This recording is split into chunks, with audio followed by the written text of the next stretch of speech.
read a couple poems. I'll just start. Jeffrey and Junior skinning a deer. I didn't know any Jeffreys when I wrote this poem, and now I know two, and I think they're both in this room. Jeffrey and Junior skinning a deer. He ritualed your red away from you, pinched carefully out the buckshot between that meatful stretch of thumb and chisel. Barrel-packed your parts. He is thick-legged, unceremonious. He is full as any man can be, rashless round cheeks, blood-knuckled gloves, flanked by a shard of his own making. Junior fits razor-shouldered into the thick give of hip there, his eyes softly recessed, softly pushed in as if by night mouths, soft, sleepy eyes. His boots gulp. Who can say the smell of that night but him, the steamed deer bone, the spice of waiting father and bottle glass in autumn, the wet all-brown underfoot? And how, great cage, you stand aside, ripped naked as a prayer and knees unsheathed by these. Though you boast of rooted toe, you are a cold and vacant bridge.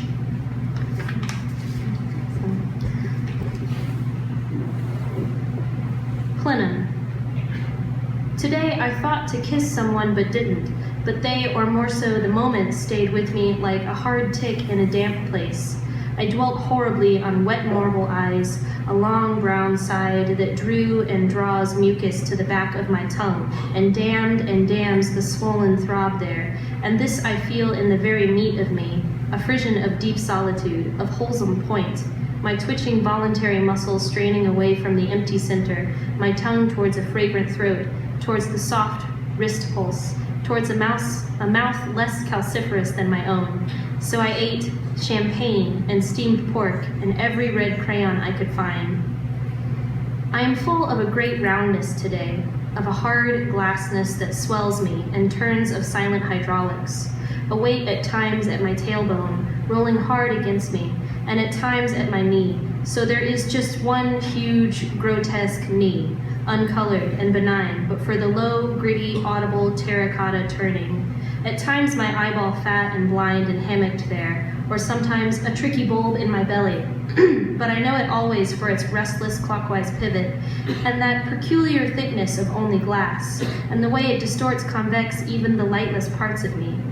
So I ate 2 birds, and when this did not help, I swallowed something corrosive and drooled silver. Today I neglected. I neglected the simple, smooth cell phone and the sink. I neglected the baby, and I neglected nails. I neglected the door jamb. I neglected the service charge. I neglected the trough-shaped chassis built, it seems, beside my spleen, the place that shivers ferociously, the place that eats poems and squeezes them diamond tight and howls in a breeze, the dark, empty place I neglected. So I ate everything and gustfully. Today poured over me a bright, sweet yolk, the sky a tangible blue tucked directly against me, chewable and warm. And as I walked directly into the body of that great, thick warmth, I felt the gorgeous light of my own elbows, the hugeness of my insides, the fleshiness of me in even my cold places. I felt the one precise second of every heart ever born spasming in perfect consensus, a perfect wholesome thump like the thumb of God falling flat against a bendy red dome, the sound a gulp of every enzyme and every halogen and every apophatic gravity trap sipping slowly at the edges of our universe. I felt and heard the greatness of this and knew at once my spirit and melted into the grass and the crab claws and the ochre pigments and sucked also my angry body down into the earth, and we churned together in the burning totality that births supermarkets and Krishna. So I ate hibiscus, and by leisure, a 1 to 423 scale model of the Louvre built entirely out of brioche. That's the old. Now this is the new. When I make dinner in Marseille, the market occupies my hands with silver bodies, figs mountainous and musking, beads, déclope. I catch the burst of cork from open windows, cut by lemon shale wine rasp, soil scent and sand scent, blue and the wet ground musk of earth thick with spills, and fish fat, damp tobacco, suspicions of blood, mademoiselle, dogs, men. Mornings seem some equatorial god's doing, a collision of fruit and tongues, a woman gesturing with 2 thumbs and a crab, and I am here also, a pink and dumb animal between mongers. The sky is beef belly low when I find the butcher opening a torso, the motion at once unsavage and rude. I ask for decal and watch him lay into the rib, his hands bare and folding over the curve, seek the giving place of fat while the body lets, the skin turned back as a sleeve, the gristle traced with a sharp and finding touch, this part removed and underneath the white draped portion. Alone and wild with roast and wine, I recall the clean cleave and heat, its presence inside body. Here is where you stood, undressing in my kitchen. Here is where, without sharpness, without hunger, for no carving stroke, you opened. Here is the place the butcher bested me in tenderness. Just one more. Enos Sr. And by God, he was a craw you could sign a marriage license with, big as a garnet yam and thrice as caloric.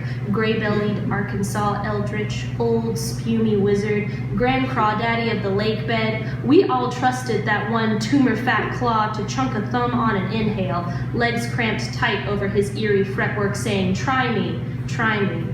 When we set him back on the water, he just vanished. Imagine, something that size, gone, the second his pulsing tail hit mud. We joked we might see him again in 1,000 years or so, a moody cancer, brawling fossils, but it was late, and so we took our thirsty bodies home. Except I couldn't stop thinking about him, his infinity, his awesome spasms in my pinch. I thought, what kind of magic does he brew down there in the benthic?